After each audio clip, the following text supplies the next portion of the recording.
Okay, welcome to School Stuff, and I'm here with Katie Kohler from Chicago Park, superintendent there, and just a person. I'm really going to enjoy this conversation, Katie. I just think the world of you and what you're doing up there at your school district. Welcome to School Stuff from SSDA. Thank you so much, Tim, for having me. This is such a treat. Yeah, it's a treat for all of us too. We're all trying to learn what's going on in schools and how we can better lead them and help people get through the challenges. And so how did Katie Kohler get into that chair? Tell me about where you grew up and all that good stuff. So I'm a born and raised Nevada Countyan, and I actually married a 6th generation Nevada Countyan here. I grew up in South County, and I loved the area I grew up and decided to come back after college. Grew up on a cattle ranch, went through Pleasant Ridge School District, which Rusty Clark is now the superintendent there. And I think it really formed, that education experience really formed who I am today, which is pretty great. Yeah. Now, did you say Nevada Countyan? That's a new word. Yeah, Nevada Countyan. I'm a Nevada Countyan. Man, is that one word? It's all one word. Well, no. And royalty, good. Nevada County royalty. So did you grow up did you grow up in Rough and Red? Where'd you grow up? I grew up actually in Grass Valley. So I lived in downtown Grass Valley, and my father passed away when I was 5 years old. And so my mom remarried and we moved to South County. My mom's dream was to always own land and have cattle. And so my stepdad and her made that happen. Wow. Yeah. Wow. Yeah, I think that's interesting, being from a town and you come back there. Well, where'd you go to college? I went to Sac State. It was a ton of fun. I was actually on the water ski team there for a little bit. It was a blast. Now wait, the water ski team, did you guys practice out in Natomas, or was it out in Lake Natoma out there? Where did you guys practice? We actually we had a few private. We would really rotate between 3 private lakes. One was a homemade lake, and then a development down in Sacramento, and then one was on the river that they changed into a lake, because you had to have a jump and slalom course and all that stuff in place to be able to practice there. But it was a blast, Tim. Oh man, I had a kid in high school. I coached baseball and basketball, and he was a little fiery blonde. He was kind of a surfer type kid, great athlete. He became like nationally ranked barefoot water skier. Hello. Yeah. Oh my gosh. That is. I went to a match. I go, what are you doing? You're gonna get hurt. That's amazing. Yeah, I actually asked my coach to teach me how to barefoot, but I never got a chance to do it. It's been amazing to do that. Oh man. Yeah. It didn't look like my cup of tea, but I was a jumper for Sac State. Go ahead. So that's what I did. I did jump. Oh. Yeah. On those ramps. You go up those ramps, right? Those big ramps. Yeah. Yep. So I'd go off the ramp. So then you got it. So then you got into, speaking of jumping off a ramp, and then you got into education. What was your first job as an educator? So I actually graduated early from my credential program and took over for a kindergarten classroom in San Juan Unified School District, Howe Avenue Elementary School.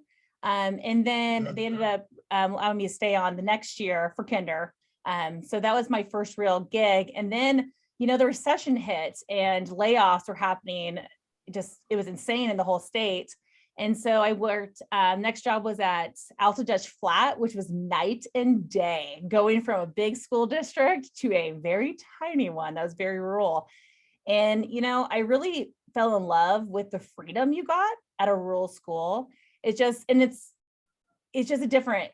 with the kids. It's different with your curriculum. You can just do so much. And the relationships you build with the parents is pretty magical, I feel like, at the rural schools. Yeah. Agree. I'm gonna go back to Howe Avenue though, because that is a very, very poor school. And your first job as a kindergarten teacher, that must have been hard, because I always did the high school stuff, so I got the end result of that. But seeing young kids with so little, how did that affect you as an educator, you think?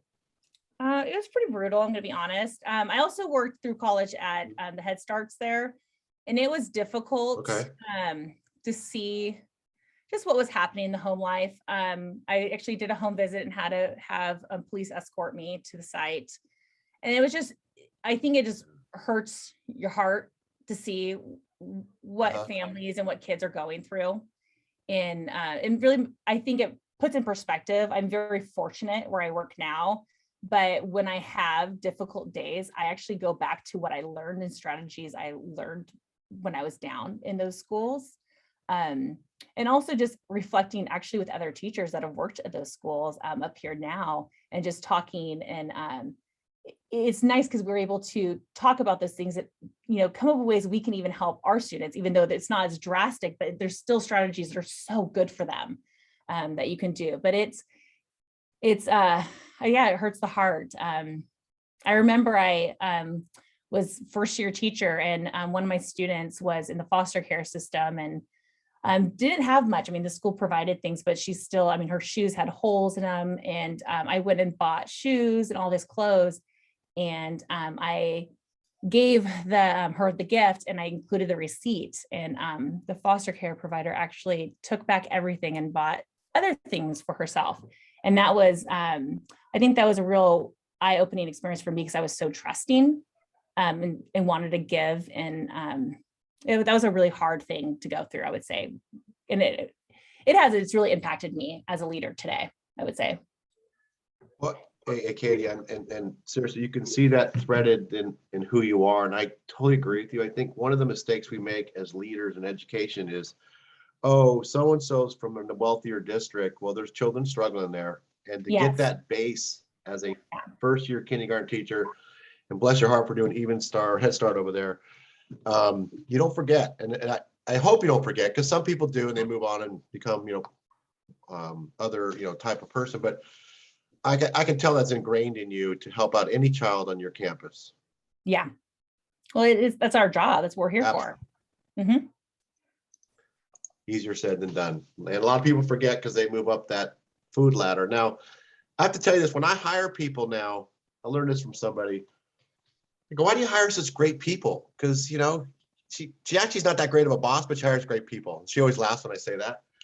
She goes, I don't have to be a great boss when I hire great people. What she did is she dialed in on people's jobs they had as a teenager from 14 to 20 or so.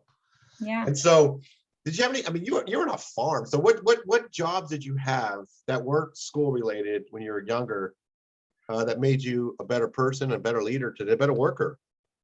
So I think I worked all kinds of jobs, but I worked in bakeries, actually worked at our little Bubba's Bagels here in town. But I really think my work ethic and my drive really came from 4-H. And growing up, I started 4-H, I would say 5th grade, growing up on the cattle ranch. I loved animals.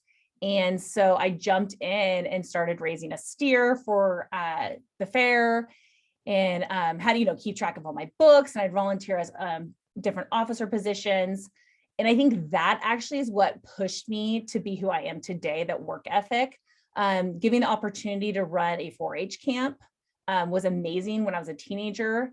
I worked with a great team of other teenagers, and I actually met my husband there. He was a 4-H'er too. We met through 4-H, and my best friends are all from 4-H.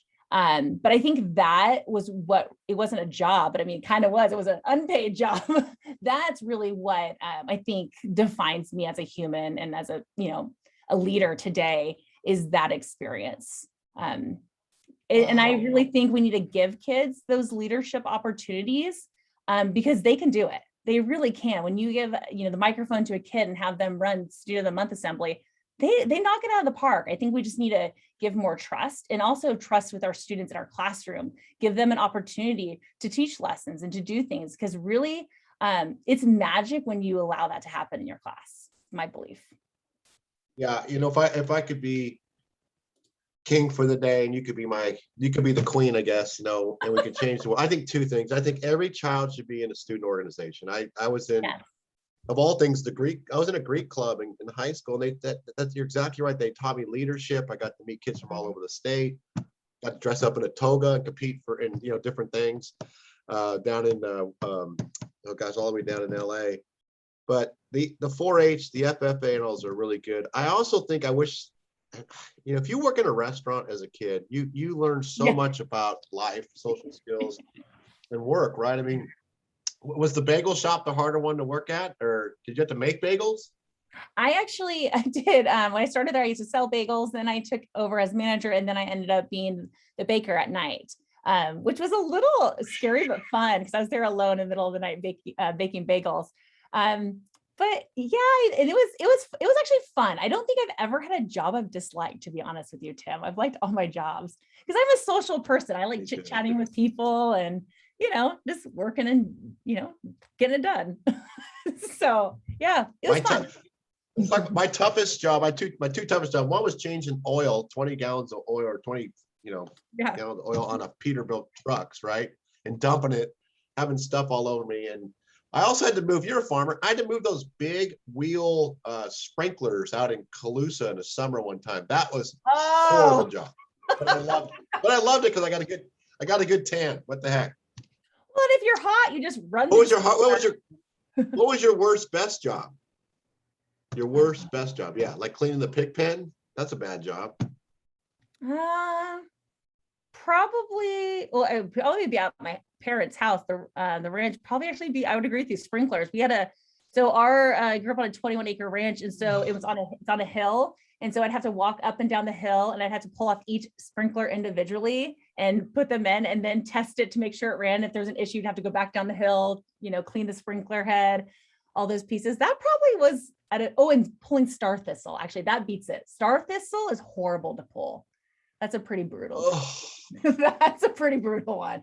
But I grew up in a family, we were a unit. We all did it together. So my parents, my siblings were all out there pulling star thistle because that's what we needed to do for our land, so our cattle could graze. So that's, I've always been a united front with work with my family, which is really, really cool, actually, that we had that approach. Yeah. That's great. It's so funny because as I do this interviews for hiring people, you'd be hired right now. I don't care if you even knew how to lead a school. I can tell that you can actually work hard and outwork people. And once you outwork people, you can do anything. But also, I think it's funny when someone says, I never worked. My parents just wanted me to focus on school and I haven't worked. This is my first job at 26. And you're like, oh my God, this is one of these, that to me is like, I don't know. I don't think I can hire you. Hey, now you landed in beautiful Chicago Park. Just breathtaking school. Mm-hmm. I wish every child had the trees around their schools like that. But you had to deal with a wildfire that burned houses down there. And as a leader in charge of a school community, and that is the community, by the way, I didn't see a lot else there. How did that affect you? And as that happened, how did that affect you? And what did you learn as a leader through that time? So I was fortunate that I've actually already lived through a fire. I live on the other part of the county, and we've been evacuated for a fire actually a few times.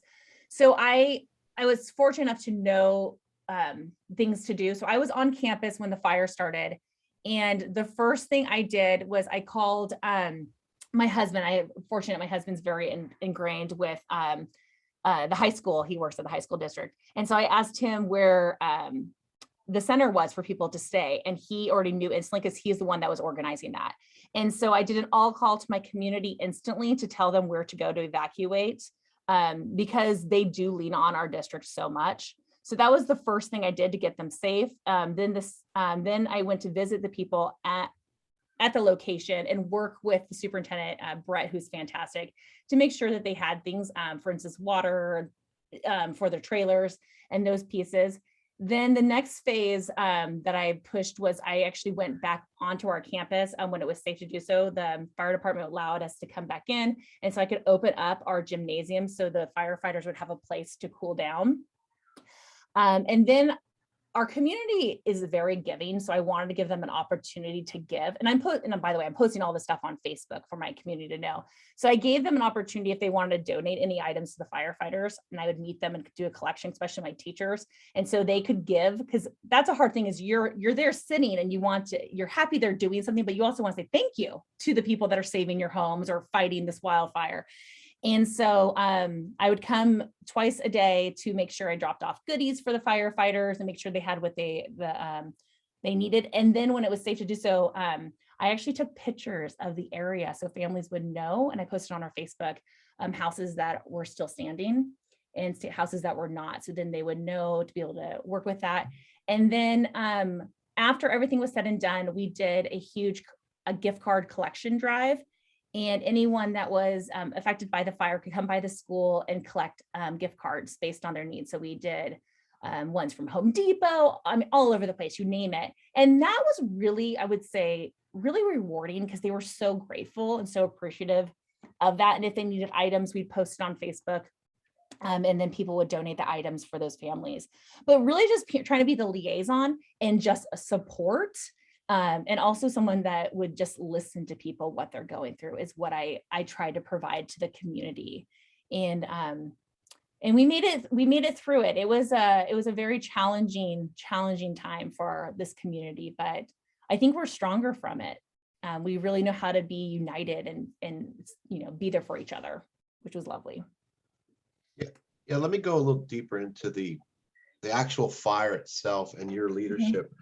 What was interesting about the Nevada fire was it just popped out of nowhere, and it had so much potential for the campfire level. I remember talking to your county superintendent, Scott, yes, Lay, and going, Scott, man, that does not look good, right? I don't know how you guys got the break you got, but as the leader, when something happens, you got to look a little bit ahead, like, oh my God, we can lose everything type of deal. What were you feeling like? And if you can go back, I just think it's interesting because that's so confusing. The fires up north that we had last year, can you imagine these people had 8 or 10 weeks of evacuations and fires and refires and all that. Yours would have been equal to the campfire. I think it would have been like a whew. So I'm sure I was in your mind. What were you thinking during the heat of the moment, not the post, but the heat of the moment? Oh, I'm gonna be honest, when they announced the school was gone, I just broke down in tears. It was, I mean, how could you not? My heart and soul is at this school. I love the school, and it's horrible for the community. I don't think anyone would not feel that way. It's impossible not to feel that way. One thing is which I always have to give kudos to our fire department. They knew that canyon was going to burn. I mean, so I'm very close to our fire chief, and he comes all the time on campus. I would say probably once a month, and he drills me on what are you going to do if this happens, Katie? What are you going to, and just simple things. He like drills me nonstop, and I give him answers. And then we talk about if that answer was correct or how I could modify it. And so this canyon, I mean, we've talked about it in site council multiple times with him in place. We knew it was going to happen. I think the community got lucky. The wind changed. That's the only reason this school is still standing. And the community that is here is still standing is because the wind changed, but it was going to be nasty. Yeah, no, I mean, to SSDA Nation right now, it's a really good time to call your chief of fire, police. Don't wait till the crisis, right? And hopefully nothing will ever happen, but you can't make up those relationships mid-crisis because they want to know, like, hey, Katie's got it. I texted her, don't worry about her, versus, hi, my name's Katie, and I work at the school district down the road. And so to everyone in any situation, this never hurts to check with the big players that are involved with crisis, whether it's school shootings, fires, whatever. Let's move into a different direction. So you're a newer superintendent, and I've got the new superintendent's training coming up this summer. So give us 3 tips that you learned as a newer superintendent about being a superintendent. I learned the job's crazy and you can't fix that. And it's okay. I think if I could go back and tell myself, you will be able to finish it, like assignments and all these projects that, there's times that you feel like you're drowning, it goes away. Like you'll be able to catch up. I'm a mom too. And so I really, really try to work on balance. And that would be advice, really making sure you're taking care of yourself. What makes you happy? For instance, I have a lot going on. We have a lot due right now for our schools. I mean, the LCAPs due, UPK, just nonstop, all these plans. And so I'm stressed at work. So I planted 72 marigolds last night just to help with my stress load. Because that's my way to release my stress is gardening. And so I think just really setting yourself up to be successful as a new soup is really important, and putting time aside for yourself. And then also laughing it off, have fun, like just, it's going to be okay. But if you enjoy your job and you have fun, it's going to make it more enjoyable, I would say, by doing that. That's good stuff. Yeah, because I think you are one of the most positive people I've met. And your focus, your focus on family and fun and balance, you actually do. And it's so fascinating you can do that as a mom, because you don't just have like one kid. How many kids you have? I have twin 4-year-olds. They're amazing. What? Twin 4-year-olds. Oh my Yeah, my gosh. 2 little girls. Yes, you got the twin. You got the twins going on, which is like Yeah. having 4, by the way. When you have 2, yeah, I had twin sisters, so everyone told my mom would say it was like having 4. But you do that. Do you? It's easier said than done. That's all I can say. It is. It's when I remember you called me one time. Go, hey, do you mind if I bring my BFF to an SSDA event? I go, hell yeah. Yeah. But how do you really do that? Because you're right. We go down the rabbit hole, right? The negative rabbit hole, not having fun, plans. Mm-hmm. How does Katie Kohler keep it? So, I mean, you're like this every time I see you. Oh, I've always been a very bubbly person. I just am happy. But I think I went through a lot to have my kids. It took me a long time to have my beautiful babies. And I don't know, that they're my most important thing, them and my husband. And so I have to set aside time. So I cheat. I look at my email. I'm bad about that. And my husband is good. We try to hold each other accountable. He tells me to put down the phone. He's like, hey, this is family time. And I do that to him too. We have to, because we would just be sitting there on their phones working. But we try to do some fun things. Like my girls are into dance right now. So I go, I make sure I'm at every ballet practice. And I scheduled one that's, after school hours, and I can be part of that. And then on the drive home, we chit chat and we goof off. It sounds silly, but we went to Disneyland on an amazing trip. And my oldest, Cora, she's older by a minute, she got one of those silly Forky dolls from Toy Story. So I grabbed Forky and I'm pretending Forky's driving, and it's just fun. And it's those memories that I love, is that just laughing with my kids and gardening with my kids and doing that. But I think you have to hold each other accountable as a couple to make sure you have that family time, because it won't happen if you don't. I especially learned that during COVID, because it was just, I would say, so much was put on us as superintendent principals. It's all us doing it. And I had to put my foot down and said, no, I am leaving at this time because I'm spending time with my kids. And so it's just, that's awesome. And being okay with it. Like, it's okay to do that. It really is. Yeah. As our kids hit 4, 5, 6 and all that, the mayhem really kicks in, right? Once they start going to soccer, volleyball, dance, blah, blah, blah. Yes. And so I think I might have told you, but I always did, I went to this workshop called Life in the Family Zoo, and the guy's whole thing was, it's crazy, right? That's the fun of it. Zoos are fun. But he also taught us how to have Sunday family meetings to shut the weekend down. And the biggest thing is, for you and your husband who both work, you have a running agenda, and the agenda has like, what's up this week? So everyone's on the same page, especially husbands. Like, we're always bad at that. And then it's like, you pay the allowance, how are grades? And the older they get, you start doing some more discussions around local media events. So it's like an hour meeting, but it really, for working people, it really sets a tone for the week. Highly recommend that, especially as it gets crazier. But I think what sets you apart from that is you personally also live that way for yourself, right? I think you, like you said, come into work, have fun. What's the other alternative? Be miserable and die? And I'm super lucky. I work with the nicest people. Like, we all have a good time. Like, we're always laughing at each other, having fun. It's just like, my office is such a positive environment. And I was just very fortunate with who I work with. I mean, you've met them, Tim. They're a hoot. They really are. Yeah. Well, and I think people are a little scared about having environments like that, because it's like, they're having too much fun. But the bottom line is, these are tough jobs being a superintendent. And people know how tough it is. You don't need to be Debbie Downer or, the Snoopy character's got the cloud over their head. People already know how tough it is, and it's not motivational to come to work. Hey, listen, just one last thing. Katie, I think as we look in the crystal ball, I'm really excited about the future myself. And I think there's a lot we learned during this era. I was just on a phone call, a Zoom call the other day where they're piloting a robot as the teacher and the kids love it. So it's like an intervention class and they each have their own, it's a real robot. And, we're talking about this, those things are kind of scary to people, but if you look at the individualized learning that these robots are providing, it's really interesting.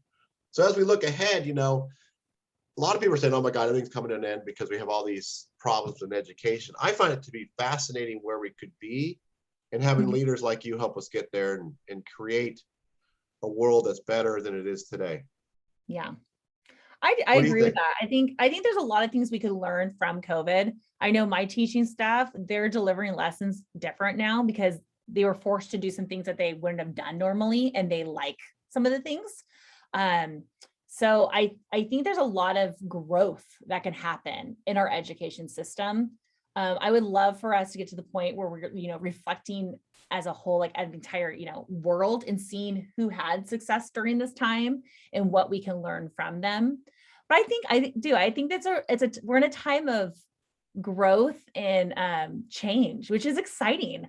Our state has a lot of things they want to do in education, and I could see a lot of good coming out of the things. I know it's a lot of work for us, but I think there's a lot of good. And really, we are in the business of people and of kids, and we should always be looking at what's best for kids, even if it's more work for us.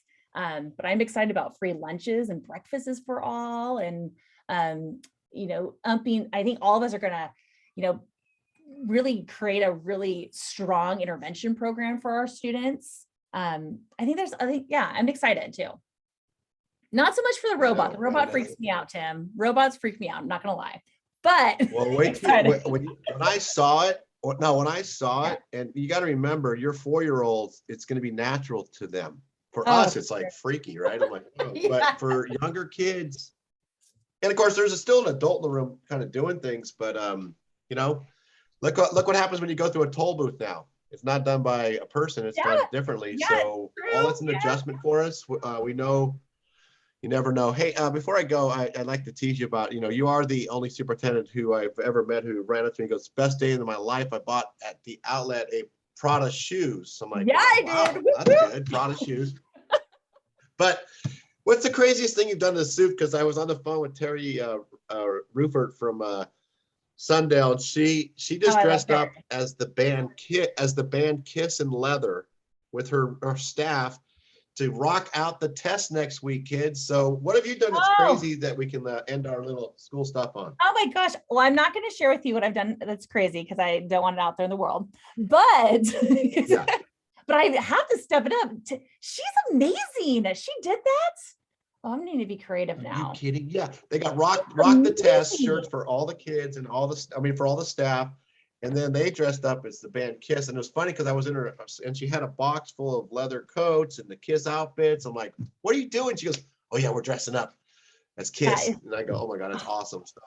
I'm so I think, and she's been around she's been around 24 years, 25 as a soup, 30 something as others, but we're still having fun with the kids. So I want to see you on top of a roof in a Taylor Swift outfit or something. What do you think? Well, I have gone on the roof multiple times. I might just have to do that. I might have to do that. Yeah, you got to rock the test, kids. Oh my gosh, it's so fun. You play some music. Oh, so fun. Yes, yeah, no, it's funny. I told her, God, how many kids under the age of 14 knew who Kiss were? And she goes, a lot more than you think. I go, that's good. Really? That's good. I'm surprised by that. Wow, that's cool. That's so cool. Oh, that's so funny. Well, listen, thanks for being part of School Stuff. Great interview. It's always a pleasure to talk to you. You're such a great leader. Keep up the great things up at Chicago Park, and we'll see you soon down the road, Katie. Appreciate it. Thank you, Tim. And you know what I want to say? I so appreciate everything SSDA does for us. We really appreciate you guys. So thank you. Anytime. All right. Have a great day, Tim.